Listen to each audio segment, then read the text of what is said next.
दोस्तों, एक भाभी ने अपने सारे गहने बेचकर अपने छोटे देवर को पढ़ाया और फिर जब एक कलेक्टर बनकर देवरा अपने गांव अपनी भाभी के पास पहुंचा और जब अपनी भाभी की हालत देखी तो सुनकर आप भी हैरान रह जाओगे। दोस्तों, इस वीडियो के लिए एक लाइक तो बनता है और अभी तक चैनल को सब्सक्राइब नहीं किया तो चैनल को जरूर सब्सक्राइब कर ले, क्योंकि आप लोगों के एक सब्सक्राइब करने से हमारा परिवार बढ़ता है। दोस्तों, एक महिला जो पिछले 6 महीने से अपने मायके में रह रही है और वहां पर दूसरों के घरों में काम करके अपना गुजारा किया करती है। एक दिन सुबह सुबह जब वह दूसरों के घरों में काम करने के लिए घर से निकलती ही है तो अभी अचानक से उसकी नजर एक गाड़ी पर पड़ती है जो कि कलेक्टर साहब की गाड़ी थी और वह धीरे धीरे उनके घर की तरफ ही आ रही थी। अब इस गाड़ी को देखने के बाद वह महिला रुक जाती है और उसे देखने लगती है। तभी उसके घर के थोड़ी दूर आकर वह गाड़ी रुकती है और उस गाड़ी में से उसका अनपढ़ पति निकलता है। जैसे ही वह महिला यह सब कुछ देखती है तो बड़ी हैरान हो जाती है। कौन थी वह महिला और किस वजह से उसका अनपढ़ पति कलेक्टर साहब की गाड़ी से निकला था? पूरी सच्चाई के बारे में जानने के लिए वीडियो को अंत तक जरूर देखें। झारखंड के एक छोटे से गांव में एक लड़की रहा करती है जिसका नाम है मोनिका, जो कि पढ़ने लिखने में काफी ज्यादा होशियार है और उसने 12वीं तक की पढ़ाई करने के बाद अभी ग्रेजुएशन में एडमिशन लिया है।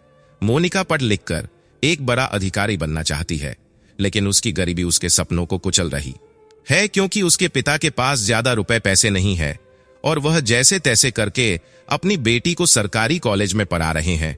इसके बाद एक दिन जब मोनिका कॉलेज जाती है तो कॉलेज जाते वक्त एक व्यक्ति जो कि मार्केट आया था कुछ काम के लिए, वह मोनिका को देख लेता है। क्योंकि मोनिका कॉलेज के अंदर बड़ी अच्छी तरह से रहा करती थी।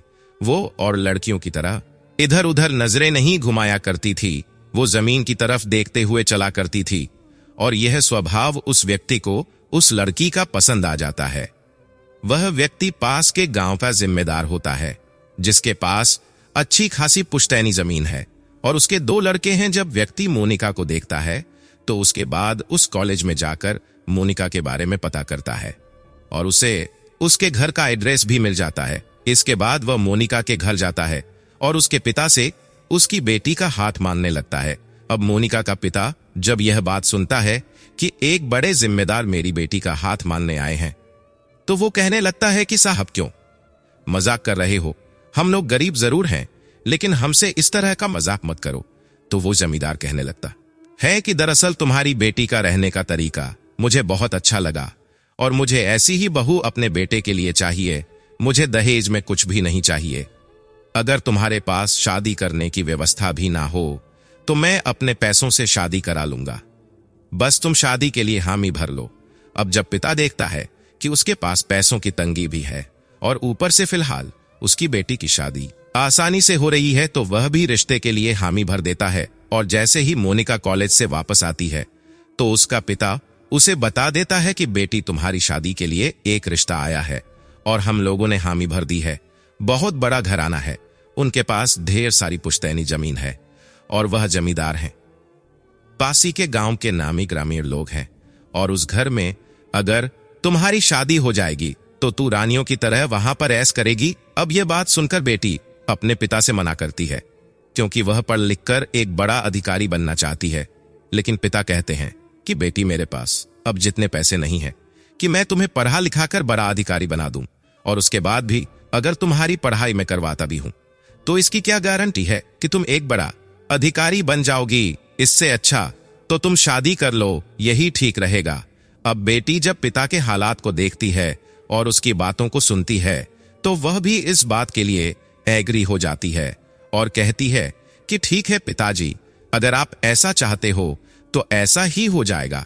उसके बाद मोनिका के पिता उस बड़े जिम्मेदार के पास खबर भिजवा देते हैं और यहां पर इन दोनों की शादी तय हो जाती है। जिम्मेदार के 2 लड़के थे और एक कारण यह भी था जिम्मेदार को मोनिका को पसंद करना, क्योंकि जिम्मेदार के लड़कों की शादी नहीं हो रही थी। जिम्मेदार का जो बड़ा लड़का था वह ज्यादा पढ़ा लिखा नहीं था और ऊपर से पैसे की वजह से वो इधर उधर बदनाम भी था कि यह लोग किसी की भी इज्जत नहीं किया करते। ना ही अच्छी तरह से किसी से बात किया करते हैं। तो इसी वजह से जो जिम्मेदार होता है उस लड़की से अपने बेटे की शादी कराने के लिए तैयार हो जाता है और धीरे धीरे कुछ दिनों में उन दोनों के शादी हो जाती है। शादी होने के बाद जो मोनिका है वह घर के अंदर आती है और अच्छी तरह से घर के अंदर रहने लगती है और अपने सास ससुर का ख्याल रखा करती और अपने पति की इच्छाओं का सम्मान किया करती। वह एक बार अपने पति से कहती है कि मुझे पढ़ाई लिखाई करनी है, अगर आप मुझे आगे की पढ़ाई करा दो तो बहुत ही अच्छा होगा। लेकिन पति उसका जो 12वीं फेल था वह उसे साफ साफ मना कर देता है और कहता है कि हमारे पास रुपए पैसों की कोई भी दिक्कत नहीं है, तो तुम्हें आगे की पढ़ाई करने की कोई भी जरूरत नहीं है। घर के अंदर आराम से रहो, घर का काम करो, वैसे भी तुम्हें बच्चे ही संभाल ले। ऐसा कहकर पति ने मना कर दिया था। लेकिन वहीं पर उसी घर के अंदर उसका एक छोटा देवर था जिसका नाम था कपिल। कपिल जो कि बीए में पढ़ाई कर रहा था और उसकी पढ़ाई को देखकर मोनिका बड़ी खुश होती है। विकास का व्यवहार अपने भाई के बिल्कुल विपरीत था। वह अपनी भाभी का आदर किया करता और उसे मां की नजरों से देखा करता। इधर विकास के माता पिता है, वे भी बड़े अच्छे थे, लेकिन यहां पर जो उसका भाई विनोद था वह पूरी तरह से दौलत के घमंड में चूर रहा करता था। अब इसके बाद जब विकास पढ़ाई करता रहता है तो मोनिका अपने सपनों को विकास के अंदर जीने लगती है और वो विकास को एक बड़ा अधिकारी बनने के लिए प्रेरित करने लगती है। लेकिन जो विकास होता है अभी इस बात को नहीं समझता है और वह भाभी की बातों को यूं ही मजाक में उड़ा दिया करता और बिल्कुल भी इस बारे में नहीं सोचता है।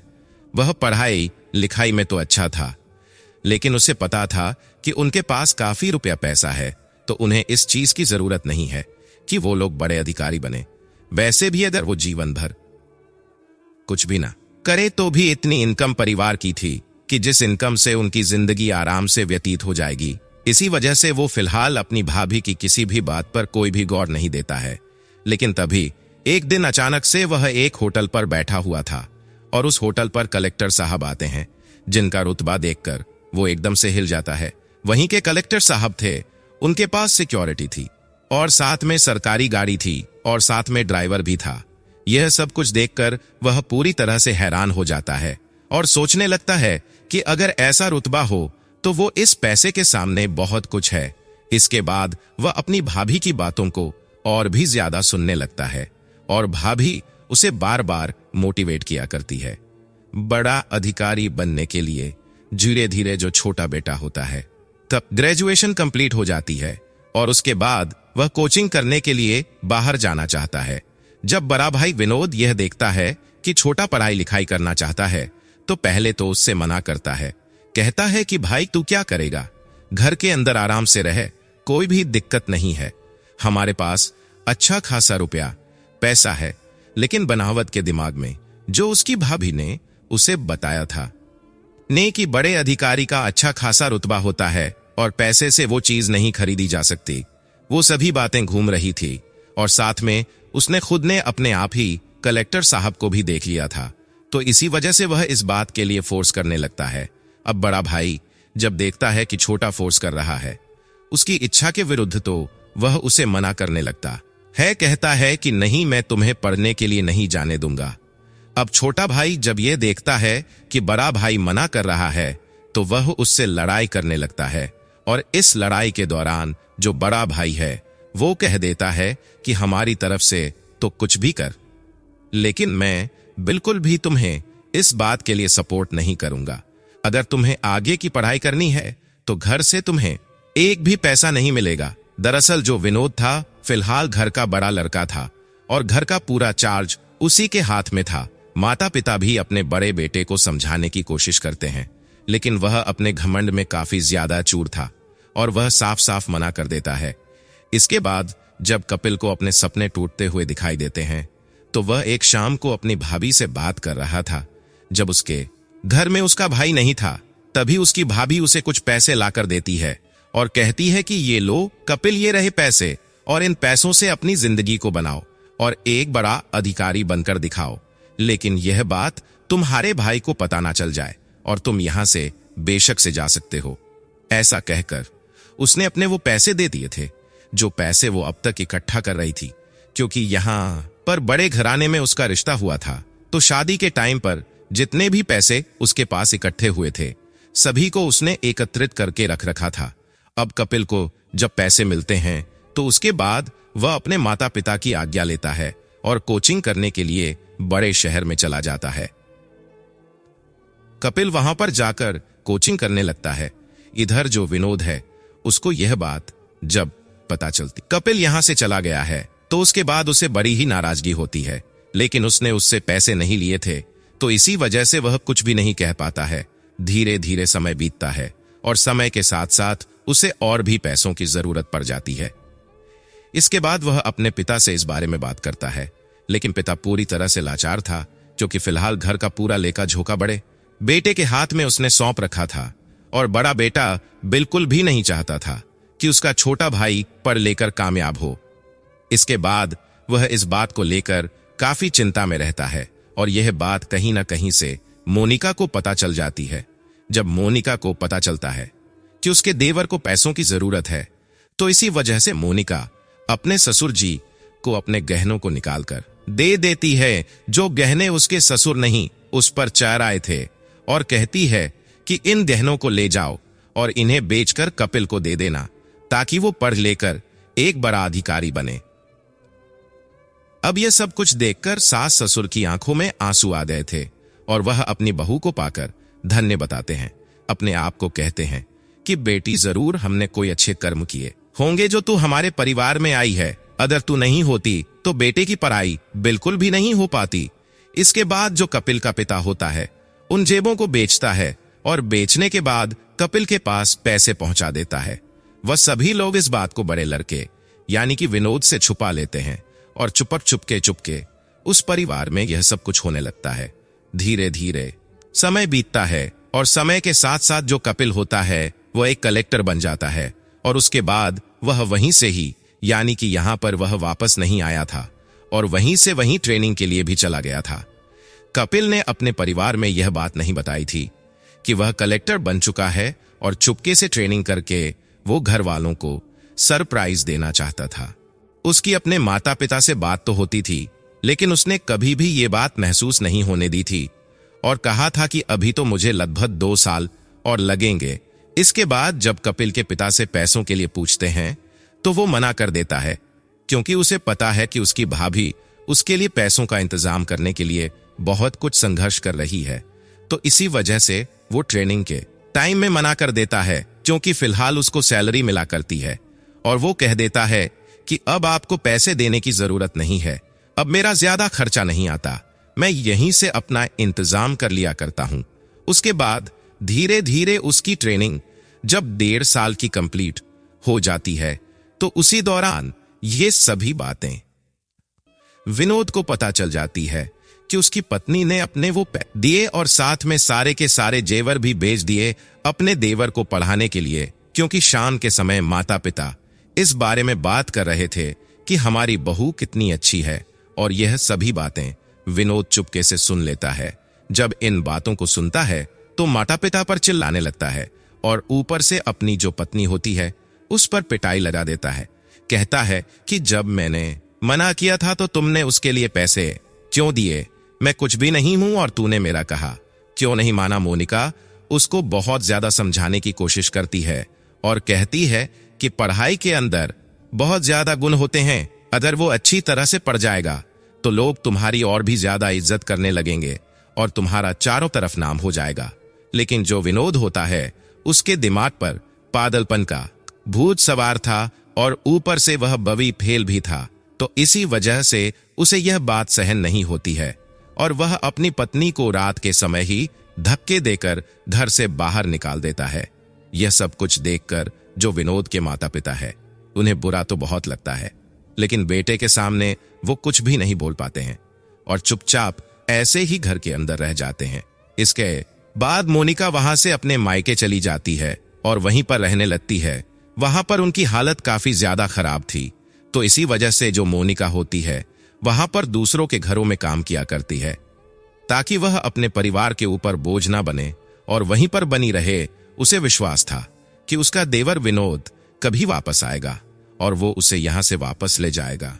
और इसके बाद जब उसके माता पिता उससे कहते हैं कि बेटी हम लोग बात कर लेते हैं, तो वो मना कर देती है। कहती है कि नहीं पिताजी, अभी सही समय नहीं है, जब सही समय आ जाएगा तो उसके बाद हम लोग बात कर लेंगे। ऐसा कहकर वो अपने पिता से मना कर देती है और वहीं पर इसी तरह से अपना जीवन व्यतीत करती रहती है। धीरे धीरे समय बीतता और समय के साथ साथ जो उसका देवर होता है कपिल, उसकी ट्रेनिंग कंप्लीट हो जाती है और ट्रेनिंग कंप्लीट होने के बाद उसकी पोस्टिंग एक डिस्ट्रिक्ट में हो जाती है। वहां पर उसे सरकारी आवास भी मिला था और साथ में सरकारी गाड़ी और सिक्योरिटी भी मिली थी। इसके बाद वह अपने घर वालों को इस बात का सरप्राइज देने के लिए अपनी सरकारी गाड़ी में बैठता है और सीधा वहां से अपने घर पहुंच जाता है। गांव के अंदर जैसे ही कपिल की गाड़ी घुसती है तो उसके बाद लोग इस पर निगाह हटाने लगते हैं कि कोई बड़ा अधिकारी है और धीरे धीरे उसके पीछे पीछे चलने लगते हैं। जैसे ही वो अपने घर पर आकर गाड़ी से उतरता है तो सभी लोग इस बात को देखकर हैरान हो जाते हैं और लोगों में कानाफूसी होने लगती है। काफी ज्यादा लोग वहां पर इकट्ठा हो गए थे और इसके बाद कपिल जैसे ही अपने घर घुसता है तो घर में उसका भाई था और उसके माता पिता थे। सबसे पहले वो अपने भाई के पैर छूता है और कहता है कि भैया, आप चाहे कितने ही नाराज हो मुझसे, लेकिन आप मेरे बड़े भाई हो और आपका दर्जा मेरे लिए पिता समान है, क्योंकि अगर भाभी नहीं होती तो मैं ये कामयाबी बिल्कुल भी हासिल नहीं कर पाता। इसके बाद वो अपने माता पिता के पछूता है और अपनी भाभी को घर के अंदर ढूंढने लगता है, लेकिन जब घर के अंदर उसे उसकी भाभी नहीं मिलती तो वह अपने माता पिता से भाभी के बारे में पूछता है। तो उसके माता पिता पूरी कहानी उसे बता देते हैं कि इस तरह से तुम्हारे भाई को इस बारे में पता चल गया था और इसी वजह से तुम्हारे भाई ने उसे धक्के देकर वहां से निकाल दिया। इसके बाद कपिल को थोड़ा सा गुस्सा आ जाता है और वह अपने भाई का हाथ पकड़कर उसे घर के बाहर ले जाता है और चीख चीख कर कहने लगता है कि देखो, ये भीड़ आज से पहले कभी हमारे घर पर इतनी भीड़ इकट्ठा हुई है। भले ही हमारे पास कितना ही पैसा हो, कितना ही हो, लेकिन यह चीज क्या आपने महसूस की है? इसके बाद जो उसका भाई विनोद होता है उसकी भी आंखें नम हो जाती हैं और वह अपने छोटे भाई और माता पिता से इस बात के लिए माफी मांगने लगता है। तो कपिल अपने माता पिता से कहने लगता है कि माँ बाबूजी, वो बात तो ठीक है, भैया ने भाभी को घर से निकाल दिया था, लेकिन आप लोग इस बारे में मुझे भी तो बता सकते थे। तो कपिल का पिता कहता है कि नहीं बेटा, बता तो हम देते, लेकिन हम लोग समझ रहे थे कि अभी तेरी पढ़ाई चल रही है, अगर तुम्हें इन सब चीजों के बारे में पता चलेगा तो तुम्हारी पढ़ाई में डिस्टरबेंस हो जाएगा। इसके बाद जो कपिल होता है वह अपने भाई को अपने साथ गाड़ी में बिठा है और कहता है कि जो भूल आपने की है उसको आप ही को सुधारना होगा और अब हम लोग भाभी के पास जा रहे हैं। इसके बाद दोनों भाई कलेक्टर वारी गाड़ी में बैठते हैं और वहां से सीधा वो मोनिका के घर पर पहुंच जाते हैं। मोनिका अपने घर से जा रही थी और जैसे इस गाड़ी को देखती है तो रुक जाती है, लेकिन जैसे ही गाड़ी रुकती है तो उसके बाद उसका वो पति विनोद, जिसने उसे लाने से भी मना कर दिया था, वह उस गाड़ी से उतरता है और उतरने के बाद अपनी पत्नी की तरफ बढ़ने लगता है। जैसे ही विनोद मोनिका के पास आता है तो एकदम से हाथ जोड़कर रो रो कर उससे माफी मांगने लगता है। मोनिका ये सब कुछ देखकर हैरान है कि उसका वो अनपढ़ पति, जिसने पढ़ाई लिखाई को काफी दिनों पहले बंद कर दिया था, वो कलेक्टर साहब की गाड़ी में कैसे, और इसके साथ पुलिस वाला भी है। तभी उस गाड़ी में से उसका देवर कपिल निकलता है और निकलने के बाद वह अपनी भाभी के पैर छूने लगता है। जैसे ही मोनिका अपने देवर को कामयाब हुआ देखती है तो एकदम से उसकी आंखें नम हो जाती हैं और वह अपने देवर को गले से लगा लेती है और फूट फूट कर रोने लगती है। इसके बाद उसका पति उससे माफी मांगता है और कहता है कि मोनिका का मुझे माफ कर दो, मैंने बहुत बड़ी गलती कर दी जो तेरे जैसी महिला को अपने घर से निकाल दिया, लेकिन अब तुम्हें हम यहां पर नहीं रहने देंगे, तो हमारे साथ चलो और वहीं पर हमारे साथ रहना। और उसके बाद वो लोग वहां से वापस अपने घर आ जाते हैं। घर में आने के बाद जो मोनिका होती है वह इस बात की बड़ी खुशी मनाती है जो विनोद था उसका भी घमंड चूर चूर हो गया है इस रुतबे को देखकर जो उसके छोटे भाई ने प्राप्त किया है। इसके बाद वह अपने माता पिता का आदर करने लगता है और अपनी पति का कहा मानने लगता है। इससे पहले भी मोनिका उसे समझाया करती थी, लेकिन वह उसकी एक बात भी नहीं मानता था और कहता था कि तू औरत है तो औरत की तरह रहे। लेकिन यहाँ पर मोनिका की समझदारी की वजह से उसे घर के अंदर इज्जत मिलने लगी। विनोद को बिना मतलब के ही गांव वाले बड़ी ही इज्जत की दृष्टि से देखने लगे, क्योंकि उसका छोटा भाई एक कलेक्टर है। इसके बाद जब की शादी होती है तो वह अपनी पत्नी को पहले ही अपनी भाभी के बलिदानों के बारे में बता देता है, और इसके बाद उसकी पत्नी भी उसकी ढेर सारी इज्जत करने लगती है। पूरा परिवार एकजुट होकर रहता है और माता पिता भी इस बात को देखकर बड़े ही खुश होते हैं। तो दोस्तों, ये थी आज की कहानी। आपको कहानी जैसी भी लगी हो कमेंट सेक्शन में बता देना। वीडियो अगर अच्छी लगी हो तो वीडियो को लाइक और चैनल को सब्सक्राइब जरूर करें, ताकि हमें थोड़ा सा हौसला मिले। आप लोगों के लिए ऐसे अच्छे अच्छे वीडियो बनाने के लिए इन कहानियों को सुनाने का उद्देश्य किसी को परेशान करना बिल्कुल भी नहीं है। ये कहानी आपको इसलिए सुनाई जाती है ताकि आप लोग इन कहानियों में से कुछ ना कुछ सीख सको और अपने जीवन में उस चीज को अप्लाई कर सको। अब बारी आती है हमारे कुछ प्यारे सब्सक्राइबर की, जो हमारी वीडियोस पर बहुत अच्छे अच्छे कमेंट करते हैं, और उन कमेंट को पढ़ने के बाद हम लोग और भी ज्यादा मोटिवेट होते हैं ऐसे ही अच्छे अच्छे वीडियो बनाने के लिए। सबसे पहला कमेंट आता है अफसर उल राजा का। अफसर राजा जी हमारी हर वीडियो पर बहुत ही अच्छा कमेंट करते हैं, और अफसर राजा जी आपका तहे दिल से धन्यवाद अपना निकालकर हमें इस लायक समझने के लिए। दूसरा कमेंट आता है अनिल भाई का, जो कि फरीदाबाद के रहने वाले हैं और मोस्टली हमारी सभी वीडियो देखा करते हैं और उन पर कमेंट भी करते हैं। तो अनिल जी, अगर आपका कमेंट हमें मिल जाता है तो दिल पूरी तरह से खुश हो जाता है। आपका भी तहे दिल से धन्यवाद। तीसरा नाम है जयप्रकाश सिंह जी। आपका नाम मैंने पहले भी लिया था, लेकिन उस टाइम पे शायद उस वीडियो को आप नहीं देख पाए, और उन्होंने लिखा है कि मैं आपकी रोज वीडियो देखता हूं, लेकिन आपने मेरा नाम लिया ही नहीं है। तो जयप्रकाश सिंह जी, आपका नाम अब ले दिया है। आपका भी तहे दिल से धन्यवाद अपना कीमती वक्त निकालकर हमारी हर वीडियो पर अपना अच्छा सा कमेंट भेजने के लिए और हमें मोटिवेट करने के लिए। अगला है सोनू भाई का। सोनू भाई के पीछे और कुछ भी लिखा हुआ था, लेकिन वो मुझसे अच्छी तरह से पढ़ा नहीं गया है। तो सोनू भाई, आपका भी तहे दिल से धन्यवाद अपना कीमती वक्त निकालकर हमें इस लायक समझने के लिए। अगला नाम आता है सुमित्रा वर्मा जी का। सुमित्रा वर्मा जी काफी दिनों से हमारे वीडियोस को देखती हैं और रेगुलर कमेंट करती हैं और रेगुलर सुमित्रा वर्मा जी, आपका तहे दिल से धन्यवाद अपना कीमती वक्त निकालकर हमें इस लायक समझने के लिए। बाकी जो लोग रह गए हैं वो लोग बुरा ना माने, आने वाली किसी वीडियो में आपका नाम भी आ जाएगा। इसी तरह से अच्छे अच्छे कमेंट करके हमें वीडियो बनाने के लिए प्रेरित करते रहें। मिलते हैं किसी नेक्स्ट वीडियो ना टॉपिक के साथ। तब तक के लिए जय हिंद, जय भारत, जय हिंदुस्तान।